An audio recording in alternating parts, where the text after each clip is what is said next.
It's me, bad as I am. And today we're doing episode 6 of 2 AM Confessionals or Chronicles, however you want to look at it, family. And today we're going to speak about boundaries and how people cross them. But they're not just crossing them because they want to. They're crossing them because you don't have your boundaries set out. So they'll actually know what they are. You have to stop letting people take advantage of you. Because if you don't allow them to stop or let them know, hey, you can't take advantage of me, then you are one day going to be faced with the question to them, when are you going to stop? Now, I know that may seem crazy what I just said or how I said it. So I'm going to explain it, okay? When you allow people to cross your boundaries without correction, do you or do you not know that you are silently giving them permission to keep crossing you whenever they see fit? Exploitation, it doesn't usually stop on its own. Just so y'all know, the only thing it does is grow. And it grows over time, with time, through courses, through things that people allow, silica, through things that you allow and people see that you allow because you're not willing to stop them.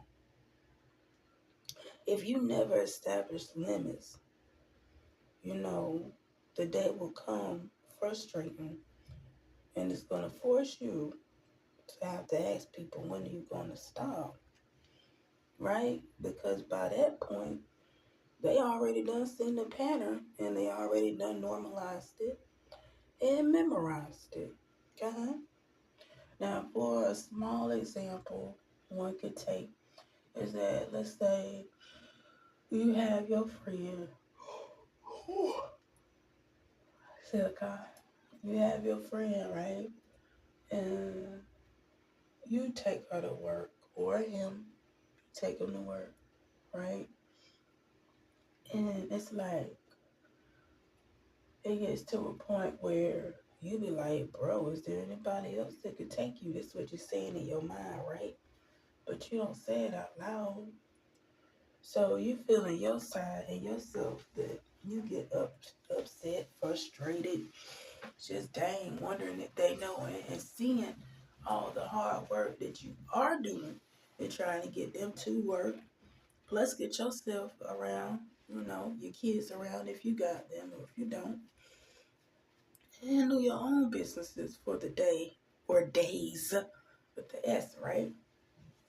But they never want stop to be like, hey, Ak or Cut, Silica. They don't never want to be like, Ak or Cut, I see you always taking me here to work, right? Or being, I ain't got no transportation right now. I see you always taking me and running me to the store and stuff like that, right? But today, I'm going to do one better. I'm going to catch an Uber for the next 4 days to give you a break. Or I'm in the process of finding someone who could switch out with you so you don't have to run your car down and drive throughout the mud trying to get me to where I got to go, right? That's one of those examples, okay? Or you can use like a bill situation. You always paying the bill. Ain't nobody coming around there. Out of the 7 people that may live in your house, ain't nobody coming around asking you, hey, I'll pay this one for you this month. I'm sorry, fam. I just woke up. But it's 2 a.m. Let's get it. Anyways, right? They ain't coming to ask you, I'm going to pay this bill for you this month. Or don't worry about it. You take next 2 months off, all 7 of us will pitch in and pay these bills. And that would be lovely, but I tell you. But yeah, you ain't got nobody doing nothing like that. The moment that you sit here and you don't put no boundaries up, family, and things that you do for other people, they are definitely going to take advantage of you. They really are. You know, the issue isn't, and the issue is not just about them taking advantage of you. It's, y'all know what it's really about, right? It's really about you tolerating. You tolerating, yes, I said it. What should have been confronted earlier. I know. And that right there ain't nobody's fault but your own. It's your own fault. Because us as humans, we have this thing called an emotion, right? We be wanting to be out there, help everybody, have the savior complex and all that type of stuff is built in us, right? That's what we want to do. So we feel like if we do this good thing for this person, they may look at us in a better light. You know, if we have not always been the best representative of ourselves, and that too is a thing, being the best representative of yourself, which I'm going to talk about that in this podcast too, because I was going to do it later, but no, I'm going to talk about it in this one, right? And also, with you sitting here just trying to show someone else that you care about them when the world has turned its back and not even trying to offer it up hand, right? So you trying to do your diligence, right? And showing these people that there is somebody out here for you. But you're not understanding why the other people stop helping the person that you helping. But when you get yourself on the other end of that road, that you can see the daggone yield sign a mile away, and then you see the dead end sign on the left a mile away. Now you see that person in front of you, and you looking at them, and you like in your mind, you wonder like, dang, I see why ain't nobody been taking you around, and ain't nobody been taking you to work. I see why, because you don't know how to be like, let me give sis a break. Let me give a break. I might be running them bow and try. They might have a life they gotta live. You don't know how to do that. So now that you don't put yourself in that position, family, that's your own problem. You do know that, right? That's your own problem. I can't fix it for you on this podcast. The only way you can fix the problem is listen to what I'm telling you by putting your boundaries up. Because the more you don't put your boundaries up, is more that you show somebody that you don't even care about yourself, that you are allowing people to walk over you and stuff like that, right? Now, when I say you could be an enemy to yourself, right? You very well can be an enemy to yourself because you see the harm that you are allowing yourself to accept, right? And you continue to allow yourself to accept that harm, that mistreatment, on your own body or on your own finances or on your own vehicle, just to be in the company of somebody else to help them when you really don't want to be in the company of them. But at the end of the day, you have to look at it. Who's actually suffering? It's you. You the one suffering. They not suffering. They already done got what they want. They already done clocked in to work. They already done made their quota for the week, like 40 hours. They already done sat here and got their daggone food from the grocery store. They already done got their kids in and out of school off of your gas. Like, bro, and then when they offer you to put gas in your car, they really don't do it. And if they do, it's always something shot off the top, right? Your tank ain't always gonna be full. You wanna know why? Because you running them everywhere. Your tank ain't gonna always stay full. Because at the end of the day, they looking at that as our car. O-U-R, not yours, our. Okay? Their problems is our problems. O-U-R, right? Not theirs. There's ours, right? Your problems is yours. Y-O-U-R, right? Y-O-U-R, your problems. Because they can't attach themselves to your problems. Because why? They can't attach themselves to your problems for the simple fact that they can't even get themselves out of their own problem. They using you to get them out of their own problems. You get what I'm saying? So yeah, they have their boundaries set up, family. They have their boundaries set. Y'all know I'm on this boundary thing right here because, bro, I'm on this little tangent right here because I had myself in situations where I did not have my boundaries set up. With me being the person now, I done set my boundaries up. So yeah, you can't cross them. But then, oh, I know how it feels to have your boundaries crossed.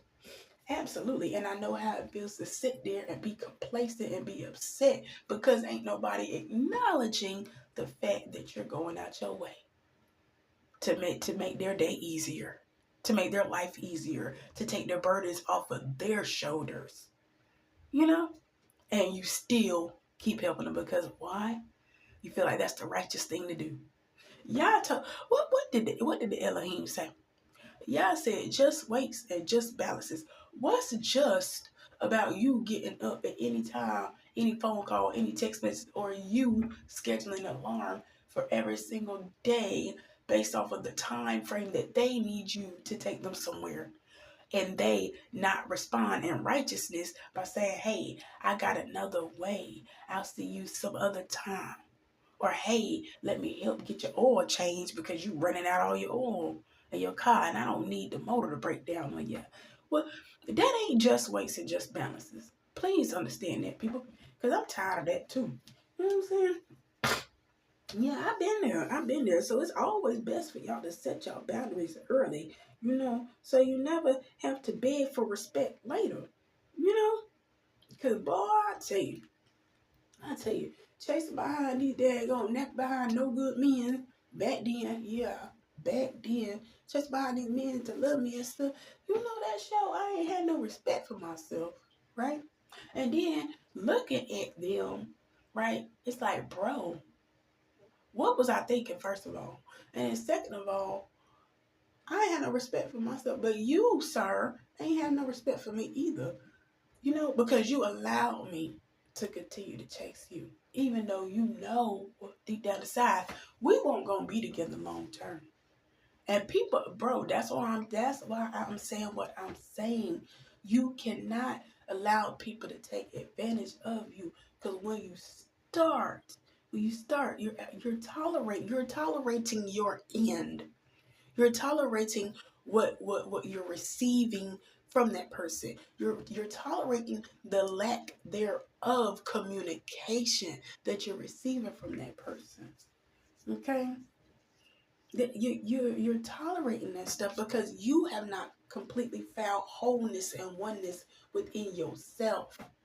Whenever a person is broken, they will allow broken pieces from somebody else, and then they will think that they can take that person's broken pieces and put them inside their puzzle and make a full collage, when actually the person's puzzle pieces that were broken never meant to be inside your frame anyhow. Their pieces is broken for a reason. Okay? They broke for a reason. They done got shattered in a million pieces.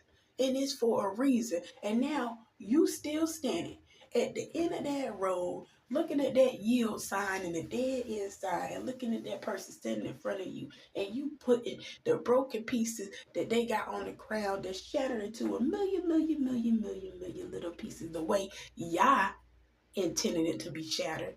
And you trying to fix something that Yah done destroyed. You can't fix the pieces that Yah done crushed. You can't do that. You always have to keep in mind that if you see an error in someone, such as them taking advantage of you and not offering to help you or give you a break, okay? If you see the error in someone, you have to be man enough and woman enough, family, to understand that Yahweh is allowing me to see this for a reason. Not so I can sit out here and try to help this person after I did the first time and it didn't pan out the way it should have according to the statutes of the Torah.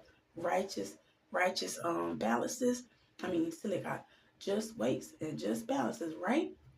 It didn't pan out that way. So when Yahweh allow you to see that it didn't pan out the first time, and more than likely, he ain't gonna let you keep on trying to figure this out, because when you go past what he's showing you that it's not meant for you in your life's season, and you decide to do it anyway, please know that that is a form of open rebellion, family. It's a form of open rebellion. Yah shows you wisdom. He leaves wisdom with you and shows you that, okay, this person ain't going to be here to help me, but I'm steady helping them. That's the wisdom showing you understanding. Okay? Now, when you get the understanding, that don't mean you go and continue to be Captain Saberho. You can't do that, friend. Please no, you cannot do that. And people, they do think that they can do that, because I've thought that I could do that before. Pretty sure a handful of you other people on here done thought that you can do that before. You can't do that, friend. You really can't. Because the only time you do that, you're hurting yourself. That's why you got people out here right now who y'all done showed different signs too that something ain't working for them, and they choose to ignore what Yahweh has shown them, and they choose to continue with what their heart desires, and then they get crushed in the end of it, crying, begging, and pleading, not just to that person who crushed them, but crying, begging, and pleading to Yahweh. Okay? Right? The same way y'all told the daggone worshippers of other of false man-made gods, he said, why you coming to me? Why not go pray to those gods you serve, the wood and stone, for them to help you? And then y'all laughed at them. Y'all shouldn't get used to and get comfortable with Yahweh laughing at you. Because the more he laughing at you is the more that you're showing y'all that you are happy with being in a rebellious spirit. You are happy with making the choice of not listening to him. You are happy with pushing away the wisdom, the caution, the warning before destruction signs that he's giving you. And he gives you those signs because that is the act of him loving you. Right? He gives you those signs because those are the acts of him loving you.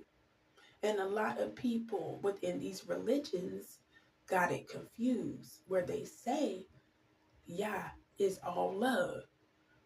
Yah is love. Absolutely. The love is the wisdom, because the wisdom comes before your destruction. Right? Now, Yah is a man of war too. And that's the part that people like to leave off, because they don't want to remember ancient of old. They don't want to remember Yahweh. They don't want to remember Yah-Sabot. They don't want to remember that Yah has his sword out. Right?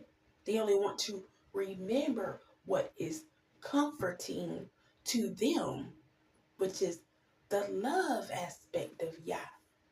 Right? So, whenever you have yourself in that mind frame of only wanting to remember the love aspect of Yahweh and not remember the war aspect of Yahweh when you rebel, right? Do you not know that you have sat there and put yourself in a situation, putting up your own boundaries against the Creator, Torah? And now Yah is looking at you, right? And you're asking Yah, when are you going to stop? When are you going to stop? But Yah's responding to you, When are you going to listen? When are you going to obey? When are you going to submit? When are you going to understand that I told you no and you touched the stove and the stove was hot? So now you got to see that the stove can go past 400 degrees. You know what I'm saying? So it's like a cause and effect. It's like a cause and effect. You want somebody to look at all the work that you're doing out here in Babylon and everything that you're doing for them, or in America, or whatever y'all want to call this place, exile. You want them to notice all the work that you're doing for them, right? And you want them to see that, hey, maybe I should let off because Op is putting in 100% more than me, or a cop is putting in 100% more than me, and maybe I should give them a break. But I'm gonna tell you one thing before I go. You can't go harder than the messenger. Okay? You can't go harder than the messenger. Right?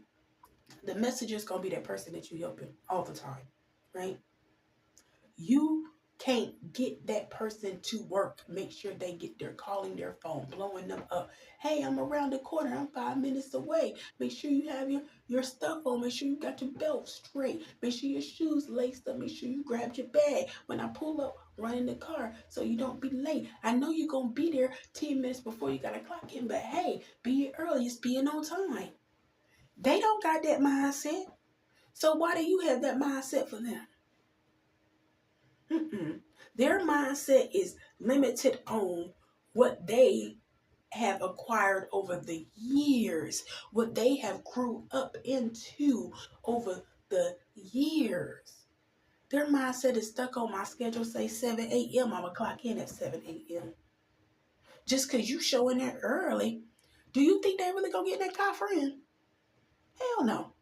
They get in the car. They still think they got time to eat a bowl of cereal. They still think that they got time to send their last text message. They still think that they got time to stroll on Facebook. But you sitting at their doorstep in your car warm and ready for their arrival because it's 30 degrees outside. And you want them to come out their warm house and get to your warm car, luxury style. Like you the valet. Because you are at this point, but I'm just saying. So you can get them to their job where they're going to sit in your car in the parking lot and talk to you for the next 5 minutes. Because remember, they got to clock in at 7 o'clock. And the boss don't care if they clock in at 7:01 because they're there, right? On your gas, on your oil, okay? On your spark plugs, friend. On your rotor. On your alternator. All the little car parts and stuff like that. They there on your dime is what I'm telling you. They're there on your lack of boundaries, friend. They're there because you love them and you have not showed them the side of war. That's why they're there, friend. Okay? But don't be mad. Don't be mad at them. You have to be mad at yourself because you have to establish your boundaries. And I'm going to need you to do it quickly because it's Gregorian 2026. Y'all got to hear the hell up. Do it quickly. All right now. Shalom, America.